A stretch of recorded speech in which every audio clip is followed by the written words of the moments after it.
What's going on, guys? My name is Joey Franzo with Flex Training Systems. As you can tell by my pretty blue and white sweater. How you guys doing today? How we doing? Today, we're gonna talk about something I find very, very important, especially for newer lifters coming up, and that is setting your goals on meet day, and try not to be so fixated on walking away with a certain result. Typically, especially with newer lifters, and this is definitely something that takes time to understand. We'll be so fixated on a certain number.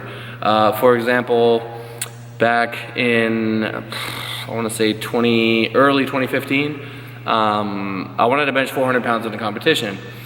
I had never done that before, and my training was going really well, and I put a lot of pressure on myself to bench over 400 pounds.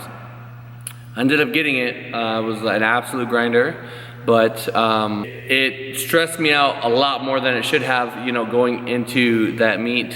I ended up doing pretty well that meet, but I've definitely known people that have been on the opposite end of that, whereas they will kind of dictate where they stand as a lifter, and this happens very commonly with powerlifters, sometimes as an individual in the community, based on what their numbers are, which I don't think your numbers really have anything to do with anything.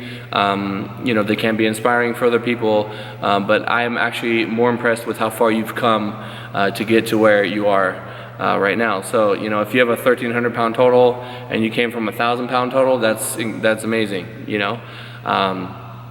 If you're able to go into a competition, go 9 for 9 and walk away with no injuries, and hit small PRs, or maybe you don't even hit PRs, you just walk in, execute, and get out. Hey man, that's you live to fight another day. You can use that meet as a starting point for the next one.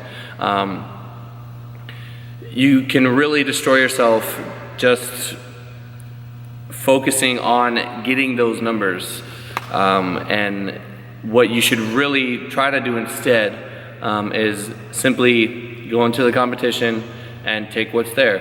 So warm up, do what you got to do, and then if you're feeling good on the platform, you might exceed those numbers that you have in your head, or you might not. You might fall just short, but you definitely don't want to try and go for a number or jump to something too big when all you had to do was, maybe go down 2.5 kilos or maybe 5 kilos, and you would have got that lift.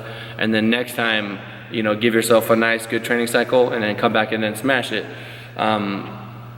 This kind of ties into another video topic, but I'll touch on it now. Is like we choose when we compete, right?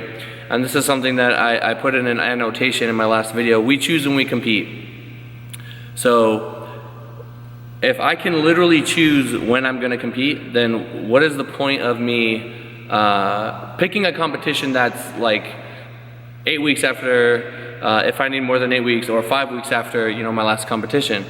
If there are some things that you did that are very small technical errors, and you feel healthy and you just want to do another meet quickly to kind of correct those things, then I could see that working. But you have to alter your goals. You have to set up realistic goals for the amount of time you have to prepare to achieve whatever it is you're trying to do.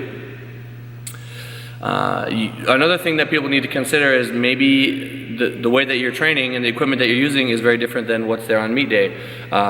There are so many things that can happen on meet day that are out of your control. Sometimes they make mistakes. Sometimes they don't have monitors. Sometimes they don't have projectors. Maybe they don't have enough weights. I kid you not, I was at a meet recently where they didn't have enough weights, so they had to pull weights from somewhere else, and figure out how to do the math, with different using like 2 blues because they didn't have enough reds or something. Things happen. Somebody might get hurt. They might need to stop the competition and help that person, call the ambulance, whatever. You never know what's going to happen on meet day. That's why it's always good to kind of pick intelligent, semi-conservative attempts. If you set up your training correctly, then you should be able to make smart jumps. There's a method to the madness. There's a way to go 9 for 9. There's a way to kind of prime your nervous system to perform on the platform. If you work with me, I do all that stuff for you. You don't have to worry about it, but there's definitely, I like to call them, they're almost like rules that people don't really talk about. For example, if you're jumping, 12 kilos from an opener to a second, it doesn't really make sense to jump, 17 and a half kilos after that. Even if you are strong enough to lift that weight, the jump is so, gigantic. And this depends on the lifter. Obviously, if you're jumping 12 and a half kilos, then I'm speaking relative to your strength level. But yeah, you never know what's gonna happen on meet day. Maybe you're cutting weight, maybe, on the way to the competition, you get a flat tire. There's a lot of things that can happen. So to say, I need to hit these numbers or I'm not gonna be happy with myself, that's like, you're just setting yourself up for failure. And this is something that Mike Touchier likes to talk about. And it's something that really stuck with me. I mean, obviously we don't agree on everything, but he says, like, he doesn't even set goals. He just, I'm gonna go in, I'm gonna see how I feel, and try to perform, try to take what's there, and then evaluate, and then move on. I think that's a very pragmatic approach. I think when you fixate on a arbitrary standard set by, whoever set these standards, like, who determined a 700-pound deadlift is, what you need to pull to be super strong, or you need to bench 450, or you need to bench 500, or whatever. Take what's there, be practical with your attempts. Remember that this isn't going to be your last competition, so whatever happens at this competition, you can learn from it, set yourself up for success during the next competition. And give yourself time to put yourself in a position to succeed. I could keep going, but running out of battery in my camera. I just wanted to get that quick little one out to you guys.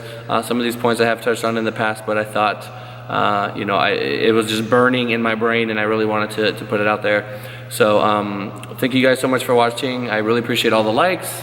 To everybody, going to the Arnold in 3 weeks, I really hope to see you guys there. Yeah, alrighty guys, thank you guys so much for watching, and I will talk to you in the next video.